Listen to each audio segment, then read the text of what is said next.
சவுலின் குமாரன் யோனத்தானுக்கு இரண்டு கால்களும் முடமான ஒரு குமாரன் இருந்தான். சவுலும் யோனத்தானும் மடிந்த செய்தி இஸ்ரேலிலிருந்து வருகிற போது அவன் 5 வயதுள்ளவனாய் இருந்தான்.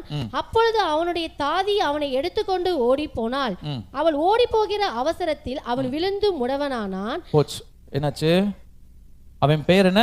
மேவி போசேத் என்று பேர். மேவி போசேத் 5 வயசா இருக்கும் பொழுது ஒரு யுத்தத்துல யோனத்தானை சவுல பிடிக்க வராங்க. யோனத்தானுடைய மகன், அதாவது சவுலுடைய பேர் மேவி போசேத். அந்த நாட்களில் யுத்தம் பண்ணும் பொழுது ராஜாவை பிடிச்சிட்டானா யாரெல்லாம் கொன்றுவாங்க? ராஜா வீட்டு பிள்ளைகள் சந்ததியில் செஞ்சிருவாங்க, கொன்றுவாங்க. இந்த வேலைக்கார அம்மா என்ன பண்ணுதுன்னா, ஐயோ ராஜா என்ன செஞ்சாரு, பிடிக்கப்பட்டுட்டாரு, மடிச்சிட்டாரு, அப்போ யாரை கொள்ள வந்துருவாங்க, பிள்ளையை கொன்றுவாங்கன்னு சொல்லி அவசரத்தை தூக்கி ஓடும்பொழுது கீழே விழுந்துட்டாங்க. 2 பேரும் விழுந்துட்டாங்க. விழுந்ததுல யார் காலும் போச்சு? மேவி போசுடைய காலும் போச்சு. அவனால் இனிமேல் நடக்க முடியாது. 5 வயசு. ஆனாலும் தூக்கி எங்கே போயிட்டாங்க? லோதேபார்ங்கிற ஒரு கிராமத்தில் போய் உட்காந்துட்டாங்க. அவன் இப்போ எப்படி இருக்குன்னா நடக்கவே முடியாது. சரிங்களா? இப்போ கவனிச்சுட்டு வாங்க. இப்போ இந்த 2 சாமுவேல் 4ஆவது அதிகாரம் எழுதப்பட்ட பொழுது யார் ராஜா அப்படின்னா தாவீது ராஜா. தாவீது என்னவா இருக்கிறாரு? ராஜாவா இருக்கிறார். மேவி போசுடைய அப்பா பேர் யோனத்தான். நல்லா கவனிச்சுட்டு வாங்க. மேவி போசுடைய அப்பா பேர் என்ன? யோனத்தான். யோனத்தானும் தாவீதும் யார் அப்படின்னா ரொம்ப சிநேகிதர்கள். அவங்க அன்பு, அவங்களுடைய ஸ்நேகம் ரொம்ப திக்கு. 2 பேரும் என்ன பண்ணிட்டாங்க அப்படின்னா உடன்படிக்கை பண்ணிட்டாங்க. என்ன உடன்படிக்கை? இங்கே பாரு, ஒருவேளை நீ ராஜா ஆனா என் குடும்பத்தை நீ பார்த்துக்கோ, ஒருவேளை நான் ராஜா ஆனா உன் குடும்பத்தை நான் பார்த்துக்கிறேன். ஆனால் நம்ம 2 பேரும் என்ன ஆகிடக்கூடாது, ஒருவருக்கு ஒருவர் ஃபைட் பண்ணவே கூடாது. சரி, இதுதான் உடன்படிக்கை. இதுக்கு என்ன உடன்படிக்கைனா உயிரை காக்கும் உடன்படிக்கை. என்ன உடன்படிக்கை? பிடிக்க உன் குடும்பத்துக்கு எதாவது ஆபத்துனா நான் வந்து நிற்கிறேன், என் குடும்பத்துக்கு ஆபத்துனா நீ வந்து நில்லு. இதான். சரிங்களா? உடன்படிக்கை பண்ணிட்டாங்க. 1 சாமுவேல் 18ஆவது அதிகாரம் 3ஆவது வசனம். யோனத்தான் தாவீதை தன் ஆத்துமாவை போல சிநேகித்ததினால், ஆத்துமாவை போலன்னா அந்த நான் சொன்னேன் இல்லையா, அந்த வேர்டு ஒரு காதலன் காதலியை போல ஆத்துமாவை போல சிநேகிச்சானா. தாவீது யோனத்தான ஆத்துமாவை போல சிநேகிக்கிறான். அது நிமித்தம் என்ன நடந்தது? அவனும் இவனும் உடன்படிக்கை பண்ணி கொண்டார்கள். உடன்படிக்கையில் என்ன இருக்கும்? வாக்குறுதி கொடுப்பாங்க. என்ன கொடுத்துருக்காங்க? இப்போ தாவீது யோனத்தானுக்கு உயிரே, உனக்கு ஒரு ஆபத்து தான், உன் சந்ததி என் சந்ததி 2 பேரும் செஞ்சுக்கோ, நம்ம உடன்படிக்கை, உன்னை நான் காப்பாற்றிக்க, என் குடும்பத்தை நீ செஞ்சுக்கோ, காப்பாற்றிக்கோ அப்படி சொல்லி ஒருவருக்கொருவர் உடன்படிக்கை பண்ணி கொண்டார்கள். ஒரு யுத்தத்தில் சவுல் மறிச்சிட்டான். கவனிச்சுட்டு வாங்க. சவுல் மறிச்சிட்டான். பெலிஸ்தீய யுத்தத்தில் யோனத்தானும் மறிச்சிட்டான்.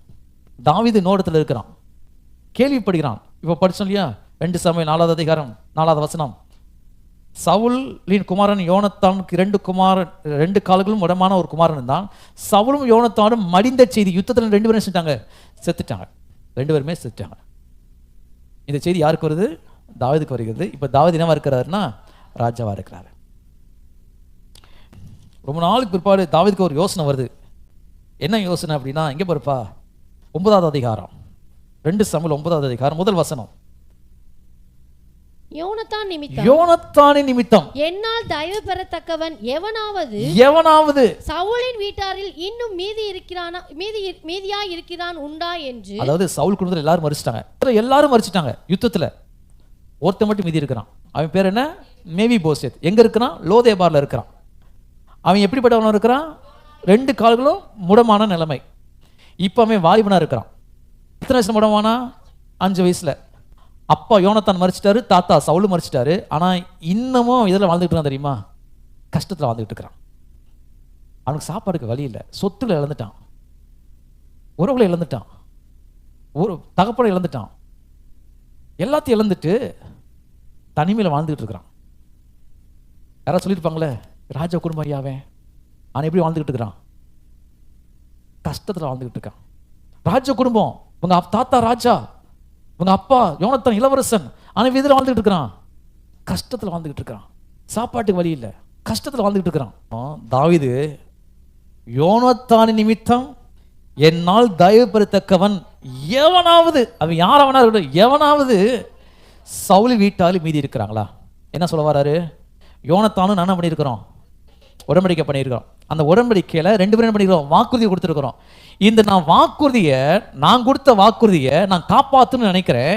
அந்த காப்பாற்றக்கூடிய இடத்துல யாராவது இருக்கிறாங்களா? அந்த குடும்பத்துக்கு நான் செய்யணும் விரும்புகிறேன், அந்த குடும்பத்துக்கு நான் நன்மை செய்யணும் விரும்புகிறேன், அந்த குடும்பத்துக்கு நான் இறங்கணும் விரும்புகிறேன்.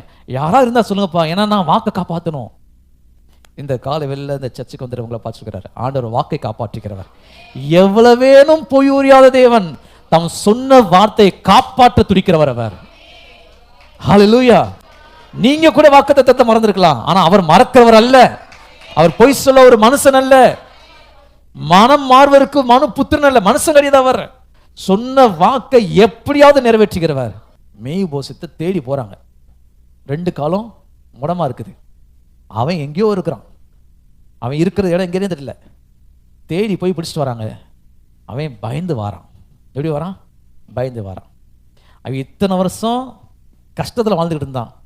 இத்தனை வருஷம் சாப்பாட்டுக்கு வழி இல்லை, வறுமை, தரித்திரம் வீட்டில் ஆளுகள் செஞ்சிருச்சு. ஆனால் அவனுக்கு தெரியாது அவங்க அப்பாவும் ராஜாவாகிய தாவீதும் 2 பேரும் எப்படி இருக்கிறாங்க? உடன்படிக்கை பண்ணியிருக்கிறாங்க. ஆனால் இத்தனை வருஷம் இவன் கஷ்டத்தில் வாழ்ந்ததுக்கு காரணம் பயம். இந்த கஷ்டத்தில் வாழ்ந்ததுக்கு காரணம் என்ன? அறியாமை. ஏன்னா அந்த நாட்களில் வாக்குறுதி ரொம்ப காப்பாற்றுவாங்க. யோசுவாவின் புஸ்தகத்தில் படித்து பார்த்தீங்கன்னா கிபியோனியர்னு ஒருத்தங்க இருக்கிறாங்க. அவங்க யாருன்னா கானா தேசத்தை சேர்ந்தவங்க. வேஷம் மாறி யோசுவாட்ட வந்து நிற்கிறாங்க. ஆக்சுவலி கர்த்தர் யோசுவாட்ட சொல்கிறாரு, நீ கானானுக்குள்ள போனோன்னா எந்த ஜாதிக்கு என்ன பண்ணிடாத, உடன்படிக்கை மட்டும் பண்ணிடாரா யோசுவான்னு சொல்லி அனுப்புகிறாரு. ஓகேங்களா? இப்போ யோசுவா கானானுக்குள்ள போகிறாரு. போகிற நேரத்தில் இந்த கிபியோனியர் தனக்கு ஒரு ஆபத்து வருது. ஓகேங்களா? அப்போ இவங்க வேஷம் மாதிரி ஆட்டம் வந்துடுறாங்க. யோசுவாட்ட தங்க வெகு தூரமான தேசத்தில் வந்திருக்கிறோம், எங்களுக்கு எங்கள் ட்ரெஸ்லாம் பார்த்தீங்களா, அப்படி பழைய சோரம் உருவாக வந்து பண்ணிக்கிறேன், நாங்கள் ரொம்ப கஷ்டப்படுறோம், எங்களை இங்கே காப்பாற்றணும் அப்படி சொல்லி. அப்போது யோசுவா என்ன செஞ்சால் இறக்கப்பட்டு என்ன பண்ணிடுறாரு? உடன்படிக்கை பண்ணிடுறாரு. கத்தட்ட கேட்கல, உடன்படிக்கை பண்ணிடுறாங்க. உடன்படிக்கை பண்ணிட்டு போயிடுறாங்க. போகும்பொழுது பார்த்தீங்கன்னா சொல்கிறாரு, இவங்க லோக்கல் எந்த ஊருக்காரங்க? கானான்னு சேர்ந்தவங்க, கிபியோனியர் பக்கத்து அடுத்த ஊர். யோசுவா சொல்கிறார், என்னடா இப்படி பண்ணிட்டீங்க? சரி உடன்படிக்கை பண்ணியாச்சு இருக்கட்டும் சொன்னோன்னே விட்டுட்டார். கிபியோனுக்கு ஒரு பிரச்சனை வருது. யார் வந்துட்டு பக்கத்தில் ஒரு யுத்தத்துக்காக வந்து நிற்கிறாங்க. கிபியோனியர் யார்கிட்ட ஓடியாராங்க? யோசுவோட ஓடிந்து, எங்களுக்கு ஆபத்து வந்துருச்சு, பக்கத்தில் இருக்க தேசம் எங்கிட்ட வந்து செஞ்சாங்க, யுத்தம் பண்ண வந்துட்டாங்க. அப்போ ஆண்டு என்ன பண்ணார்? யோசுவாவை சொன்னேன்ல அவன்கிட்ட என்ன செய்யாத பண்ணாதான் அப்படி சொன்னாரா? ஏண்டா செஞ்ச அப்படிதான் கத்த சத்தம் போட்டாரா? என்ன பண்ணா தெரியுமா?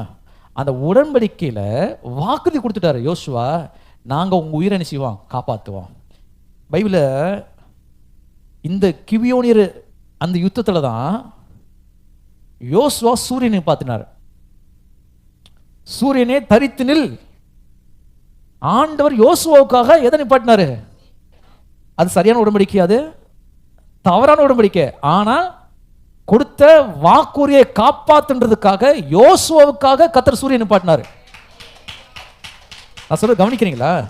நான் சொல்றேன், தேவன் அந்த நாட்கள் ஒருத்தவங்க வாக்குறுதி கொடுத்துட்டாங்கன்னா, உடன்படிக்கை பண்ணி வாக்குறுதி கொடுத்தா அது கண்டிப்பா என்ன செஞ்சாகணும்?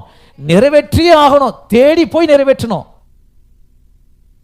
அப்படி நிறைவேற்றாமல் போயிட்டாங்க அப்படின்னா கொடுத்த நபர் செத்துறணும், வாக்குறுதி கொடுத்த நபர் சாகணும். ஆனா ஆண்டவர் என்ன பண்றாரு தெரியுமா? இந்த இந்த இந்த எக்ஸாம்பிள் இருக்கு இல்லையா, இந்த யோனத்தானுடைய மகன் மேவிபோசேத்துக்கு தாவீது உதவி செய்ய விரும்புறார். போய் கண்டுபிடிச்சு கொண்டு வராங்க. என்ன வாக்குறுதி கொடுக்கிறார் பாருங்க. தாவீது அவனை பார்த்து நீ பயப்படாதப்பா, உன் தகப்பனாகிய யோனத்தான் நிமித்தம் நான் நிச்சயமாய் உனக்கு தயை செய்து உன் தகப்பனாகிய சவுலின் நிலங்களை எல்லாம் உனக்கு திரும்ப கொடுப்பேன். சவுலின் நிலங்களை எல்லாம் உனக்கு என்ன செய்வேன்? திரும்ப கொடுப்பேன். நீ என் பந்தியில் நித்தம் அப்பம் புசிப்பாய். என் பந்தினா ராஜ்ய பந்தியில நித்தமும் உட்கார்ந்து சாப்பிடலாம். என்ற கேள்வி என்னன்னா, மேவிபோசேத்துக்கும் தாவீதுக்கும் ஏதாவது சம்பந்தம் இருக்குதா? மேவிபோசேத்தும் தாவீது உடன்படிக்கை பண்ணாங்களா? இல்ல. வாக்குறுதி யார் கொடுத்தாரு? அங்க யோனத்தானுங்க தான் பண்ணியிருக்கிறாங்க. இப்ப கவனிங்க, இதை எப்படி எடுத்துக்கணும் அப்படின்னா, இந்த யோனத்தான ஆபிரகாமுக்கு வச்சுக்கோங்க. ஓகே, தாவீத தேவனுக்கு சமமா வச்சுக்கோங்க. இப்ப தேவனும் ஆபிரகாம் தான் உடன்படிக்கை பண்ணாங்க பழைய ஏற்பாட்டில். ஓகே, ஆனா மேவிபோசேத்துக்கும் தாவீதுக்கு டைரக்டான சம்பந்தமே கிடையாது. ஒருவேளை அப்படிதான் அநேகர் உட்காந்துருக்காங்க, நான் ஆபிரகாம் சந்ததியெல்லாம் கிடையாது, எனக்கும் தேவனுக்கு என்ன கிடையாது, சம்பந்தம் இல்லாத மாதிரி உட்காந்துருக்கீங்க. தப்பு. ஆபிரகாமோடு பண்ணப்பட்ட உடன்படிக்கை அது என்னோடு பண்ணப்பட்ட உடன்படிக்கை. இந்த சத்தியம் தெரிஞ்சிச்சு அப்படின்னா, இந்த பரிபூர்ணமான சித்தம் தெரிஞ்சிச்சு அப்படின்னா, இதுல நீங்க உங்க மனம் புதுசாச்சு அப்படின்னா 100% சொல்றேன், வாக்குத்தத்தமான ஆசீர்வாதங்களை நீங்க சுதந்திரத்துக் கொள்ள முடியும். மேவி போசத்துக்கும் தாவீதுக்கும் சம்பந்தம் கிடையாது. இன்னும் சொல்றேன், மேவி போசித் 2 காலும் முடமானவன். ராஜ பந்தியில சரீர ஊனமானாலும் உட்காரக்கூடாது. குஷ்டரோகிகளோ குருடர்களோ செவிடர்களோ சரீர அங்கத்தில் ஏதாவது ஊனமானவங்களோ உட்காரக்கூடாது. தாவீது சொல்றான், நித்தமும் என் பந்தியில என்ன செய்ய, நீ வந்து உட்காரலாம். என்ன காரணம்? ஒரே ஒரு ரீசன் தான், உடன்படிக்கையின் வாக்குத்தத்தம். ஆசீர்வாதத்தை சுதந்திரத்துக் கொள்வதற்கு நீங்க பிரயாசப்பட வேண்டாம். ஏன்னா ஆல்ரெடி ஒருத்தர் பிரயாசப்பட்டு கல்வாரி சிலுவையில் மரிச்சு வாக்குத்தத்தங்கள் எல்லாம் கிறிஸ்து இயேசுவுக்குள் ஆம் என்றும் ஆமென் என்றும் இருக்கிறது. அதை நம்பினா போதும், அது மேல நம்பிக்கை வச்சா போதும், வாக்குத்தத்தமான ஆசீர்வாதங்கள் உங்க மேல் பலிதமாகும்.